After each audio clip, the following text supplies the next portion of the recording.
स्वागत है आप सभी का आपके अपने इस YouTube channel AVM science academy में। 8वीं कक्षा प्रकाश पढ़ रहे थे लाइट, जिसमें हम लोगों ने पहले पार्ट जो है कंप्लीट कर लिया था। इसमें प्रकाश का परावर्तन था, हम लोग किसी वस्तु को कैसे देख पाते हैं, प्रकाश परावर्तन के कितने नियम थे, ठीक है। और समतल दर्पण के द्वारा है ना किसी वस्तु का प्रतिबिंब कैसे बनता है, उसका प्रकृति के बारे में हम लोग भी चर्चा किए थे। तो आज के इस वीडियो सेशन में हम लोग है ना मानव नेत्र और प्रकाश के ही है ना जो श्वेत रंग होते हैं वो कितने प्रकार के होते हैं इसके बारे में जानेंगे। तो जितने भी सारे स्टूडेंट्स नए हैं प्लीज मेरे चैनल को सब्सक्राइब करें, साथ ही साथ बेल आइकन को प्रेस कर दें, और यदि वीडियो पसंद आए तो प्लीज लाइक करें और साथ ही साथ शेयर करें। तो चलिए वीडियो को स्टार्ट करते हैं। तो आज का जो हमारा टॉपिक है, सूर्य का प्रकाश श्वेत है या रंगीन है कि नहीं। तो आमतौर पर जब हम लोग देखते हैं कि सूर्य का प्रकाश क्या किसी कोई रंग का नहीं होता है, लेकिन वास्तव में क्या होता है चलिए देखते हैं। तो सूर्य का प्रकाश श्वेत प्रकाश के रूप में ही जाना जाता है ना। यही श्वेत प्रकाश 7 रंगों का मिश्रण होता है, ठीक है। जब हम श्वेत प्रकाश को किसी प्रिज्म से गुजारते हैं तो हमें ये 7 रंग दिखलाई देते हैं।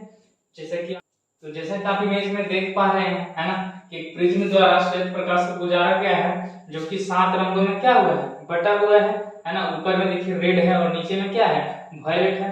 उसी को याद करने का जो ट्रिक है, ये जो 7 रंगों को याद करने का ट्रिक है ना, इंग्लिश में तो इसको विबज्यूअर पढ़ते हैं, ठीक है, और हिंदी में इसको बेजानी हाथी नाला। यानी भी से वायलेट यानी बैंगनी, आई से इंडिगो यानी जामुनी, बी से ब्लू यानी कि नीला, जी से ग्रीन यानी हरा, वाई से येलो यानी पीला, ओ से ऑरेंज यानी नारंगी, और आर से रेड यानी लाल, ठीक है। इसी को जब हिंदी में याद रखना है तो बेजानी हाथी नाला, बे से बैंगनी, जैसे जामुनी, नी से नीला, ह से हरा, पी से पीला, ना से नारंगी और ला से लाल, ठीक है। अच्छा, इसमें हम लोग एक पॉइंट के बारे में जानते हैं, इंद्रधनुष यानी कि रेनबो क्या होता है और ये कैसे बनता है, ठीक है। वायुमंडल में उपस्थित पानी की छोटी छोटी बूंदों द्वारा सूर्य के प्रकाश का क्या होता है विक्षेपण होता है, और इस विक्षेपण के कारण ही जो इंद्रधनुष वो क्या है बनता है, ठीक है।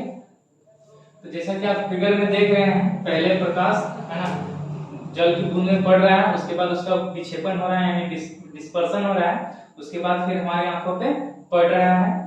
तो उसके बाद जो यहाँ पे जो रेनबो बनता है, ठीक है, रेनबो इस प्रकार से बनता है। अब देखो आमतौर पर जब बारिश होती है हल्की सी उस टाइम, या फिर आसमान पूरा साफ रहता है और कहीं पे बारिश हुआ हो तो उस टाइम रेनबो बनता है। रेनबो में इस तरह से है ना पैटर्न बनता है, जिसमें ऊपर में रेड होता है और नीचे में क्या होता है वायलेट होता है कि नहीं, ठीक है। तो ये रेनबो के बारे में था। अब जो हमारा टॉपिक है मानव नेत्र एवं उसकी संरचना, ठीक है, हमारा आंख के बारे में, हमारे आंख के बारे में, ठीक है। तो नेत्र यानी आंख महत्वपूर्ण ज्ञान इंद्रियों में से एक है। ज्ञान इंद्रियां क्या होती है, जिससे हमें किसी चीज की पता होती है, पता चलता है ना, किसी चीज का अनुभव होता है। जैसे कान से सुनते हैं तो सुन के बताते हैं है ना, कुत्ता भौंक रहा है कि बिल्ली है कि नहीं। फिर नाक से सुन के बताते हैं, मुंह यानी टंग है ना, जीभ से टेस्ट करके बताते हैं, आंख से देख करके बताते हैं, और ये त्वचा से है ना महसूस करके बताते हैं। तो वही ज्ञान इंद्रियों में से हमें एक है। इसकी आकृति लगभग गोलाकार है, जिस तरह से आप फिगर में देख पा रहे हैं, ठीक है। उसके बाद नेत्र के भाग है ना, यहाँ पर तो है बहुत सारे हैं, कुछ कुछ का नाम नहीं लिखा हुआ है, बट जो 8th क्लास में हम लोग को पढ़ने हैं मेन वो 6 है, ठीक है। क्या है तो देख रहे हैं, श्वेत मंडल जिसको कॉर्निया कहते हैं है ना, परितारिका, आइरिस है ना, पुतली जिसको पुपिल बोलते हैं, लेंस, ठीक है। और ये जो लेंस होता है 2 प्रकार के हम लोग जानते हैं, अवतल लेंस और उत्तल लेंस। तो आंख में जो हमारा लेंस है वो उत्तल लेंस है। और फिर दृष्टिपटल जिसको रेटिना कह रहे हैं, और दिक्तंत्रिका, ठीक है, देख रहे हैं आप जिस तरह से दृक्तंत्रिका, ये क्या होता है, तो जो भी हमारा इमेज बनता है आंख में वो, ठीक है, इन्हीं तंत्रिकाओं के द्वारा मस्तिष्क में भेजा जाता है। ये मैं इनके बारे में मैं डिटेल में आपको बताऊंगा, ठीक है। तो चलिए सबका एक एक करके हिसाब लगाते हैं कि कौन क्या है और क्या काम करता है हमारी आंखों में, ठीक है। तो जो नेत्र का पहला भाग है श्वेत मंडल यानी कॉर्निया है ना, जैसा कि आप फिगर में देख रहे हैं, साफ साफ ये सफेद कलर का है, और वहां से क्या होता है, प्रकाश हमारे आंख में प्रवेश करता है। देखिए पॉइंट्स क्या है, प्रकाश हमारी आंखों में कॉर्निया से होकर ही क्या करता है, प्रवेश करता है कि नहीं। फिर यह एक पारदर्शी झिल्ली होती है। अब भैया पारदर्शी रहेगा तभी तो उसमें प्रकाश जो है प्रवेश करेगा, अपारदर्शी रहेगा तो कैसे प्रवेश करेगा, है कि नहीं। तो क्या होता है, कॉर्निया एक पारदर्शी झिल्ली होती है, ठीक है। नेत्रदान में, ठीक है, नेत्रदान में कॉर्निया को ही दान किया जाता है। पहले जब हम छोटे थे तो हम समझते थे कि जब किसी का पोस्टमार्टम होता है तो सोचते थे पूरा आँख ही उसका निकाल लेता होगा, है कि नहीं। लेकिन जब बाद में बड़ा में पढ़े तो पता चला कि भैया कॉर्निया को दान किया जाता है, ठीक है। उसके बाद जो नेक्स्ट हमारा जो भाग है परितारिका यानी आइरिस, है ना, इसके बारे में चर्चा करते हैं। तो पहले चर्चा करने से पहले आप इसका फोटो देखिए, है ना। तो जैसा कि आप इमेज में देख रहे हैं, है ना, वो जो नीला कलर का जो भाग है यही हमारा क्या है, आइरिस है। और उसके बीच में जो काला वाला देख रहे हैं वो हमारा पुतली है, जिसके बारे में हम लोग आगे चर्चा करेंगे, ठीक है। तो अभी हम लोग चर्चा करते हैं परितारिका यानी आइरिस के बारे में। तो कॉर्निया के पीछे एक गहरे रंग की मांसपेशी होती है, ठीक है, जिसे हम लोग आइरिस कहते हैं। पहले वाले फोटो, ऊपर वाले फोटो में देखिए, है कि नहीं। आंखों के रंग के लिए उत्तरदायी, आंखों के रंग के लिए उत्तरदायी, इसका क्या मतलब है। आप देखे होंगे नागिन फिल्म में जो श्री देवी का आंख होता है पूरा पूरा नागिन के जैसा, है कि नहीं, एकदम भूरा भूरा, ठीक है। तो वो हम लोग का आंख देखिए एकदम पूरा काला। तो इस तरह से काला, किसी का नीला, किसी का ब्लू, है ना, इस तरह से क्यों है, तो वो आइरिस यानी कि परितारिका के कारण ही होता है, ठीक है। आइरिस जो है पुतली के आकार का, आइरिस का क्या काम है, तो पुतली के आकार को नियंत्रित करती है, पुतली का आकार को नियंत्रित करती है, यानी कि जो बीच में आप काला काला जो देख रहे हैं, ठीक है, उसको बढ़ाता घटाता है, ठीक है। जब प्रकाश तीव्र होता है ना, जब प्रकाश तीव्र होता है तो जो काला वाला जो है भाग वो छोटा हो जाता है, ठीक है। और जब मंद प्रकाश आता है तो काला वाला भाग बड़ा हो जाता है। मैं आपको जब पुतली के बारे में पढ़ाऊंगा तो फोटो भी दिखाऊंगा, ठीक है। तो अब जो हमारा पुतली है ना, जिसको पुपिल भी कहते हैं, ठीक है, क्या होता है, आइरिस में एक छोटा सा द्वार होता है, ठीक है, क्या द्वार यानी कि दरवाजा बोल सकते हैं, जिसे पुतली कहते हैं, ठीक है। आप फिगर में देख रहे हैं आइरिस के बीचों बीच में, ठीक है, काला सा भाग है ना, जहां से प्रकाश प्रवेश करता है और वही प्रकाश जाकर के लेंस पे पड़ता है, ठीक है। अब पुतली जो नेक्स्ट पॉइंट है, पुतली प्रकाश की मात्रा को, ठीक है, प्रकाश की मात्रा को क्या करती है, नियंत्रित करती है, ठीक है। प्रकाश में हमारे प्रकाश को कितना आंख में प्रवेश करना है उसको निर्धारित कौन करती है, यही पुतली करती है।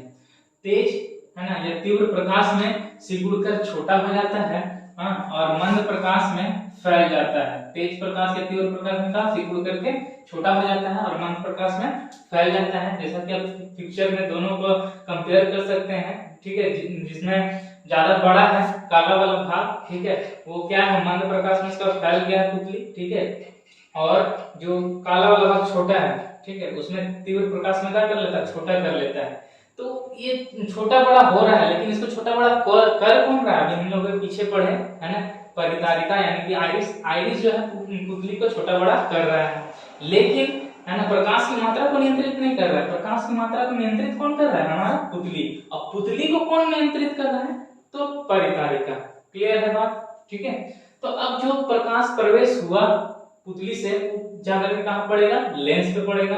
लेंस में मैंने बताया आंख में कौन सा लेंस होता है, तो उत्तल लेंस होता है, ठीक है, उत्तल लेंस, ठीक है।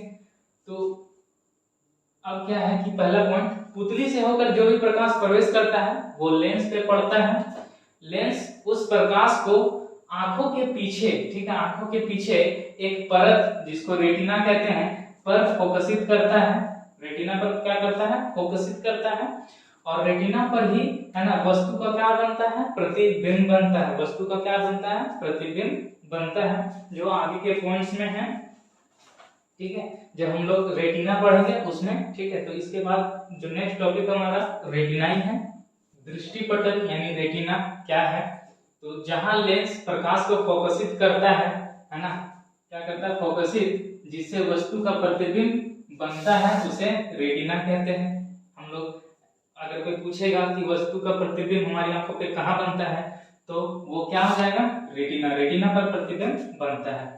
जो रेटिना पे प्रतिबिंब बन रहा है वो प्रतिबिंब कैसा होगा, तो वास्तविक और तथा उल्टा कैसा होता है, वास्तविक तथा उल्टा होता है। ठीक है, जैसा कि आप यहाँ पे देख रहे हैं फिगर में, जो डायग्राम में पीछे में दिखाया हुआ है, लिखा हुआ है दृष्टिपटल यानी रेटिना है, पीला प्लस है। ठीक है, रेटिना जो है अनेक तंत्रिका कोशिकाओं का बना होता है। ठीक है, ठीक है, और जो पीछे से जो देख रहे हैं वो निकला हुआ है, वो कहाँ से, वो सब नस है और कहाँ जुड़ा हुआ है, मस्तिष्क से जुड़ा हुआ है। ठीक है, तो उसके बाद आता है जो लास्ट हमारा है दृक तंत्रिका। ठीक है, तो तंत्रिका कोशिकाओं द्वारा अनुभव की गई संवेदनाओं को दृक तंत्रिका द्वारा मस्तिष्क तक पहुंचाया जाता है। ठीक है, ये अनुभव की गई, क्या अनुभव की गई, किसी वस्तु को हमारा आंख देख रहा है तो वस्तु किस प्रकार का है, वस्तु को क्या रंग है। ठीक है, यही सब अनुभव करता है और उन्हीं सब संवेदनाओं को किसके द्वारा, दृक तंत्रिकाओं द्वारा मस्तिष्क तक पहुंचाया जाता है। तभी हमारा मस्तिष्क रीड करता है कि हाँ भैया ये है ना अनिल है, प्रकाश है, या फिर कुर्सी है, चेयर है, इस तरह से, इस टाइप से।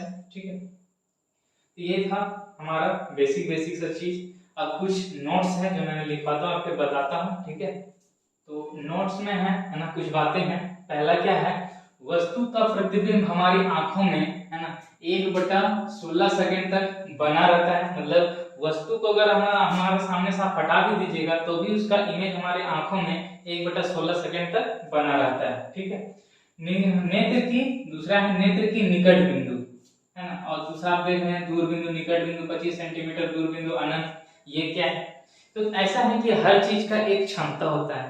तो हमारी आंख है ना, वो कहां से कहां तक देख सकती है, इसका भी तो कोई क्षमता होगा कि नहीं होगा, है?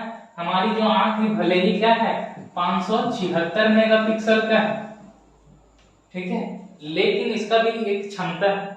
तो निकट बिंदु मतलब वह बिंदु जहां तक हम लोग को कोई भी वस्तु क्या दिखाएगा, स्पष्ट दिखाएगा। अब यहाँ पर है तो हम लोग को स्पष्ट दिख रहा है क्या लिखा हुआ मार्कर में, लेकिन अब यहाँ पर लाएंगे तो दिखेगा, धुंधला धुंधला दिखेगा। तो वही निकट तक कहाँ तक रहेगा कि अच्छा से दिखेगा, तो वह है 25 सेंटीमीटर। और दूर बिंदु है ना, ज्यादा से ज्यादा दूरी हम लोग कहाँ तक देख सकते हैं, तो वो है अनंत।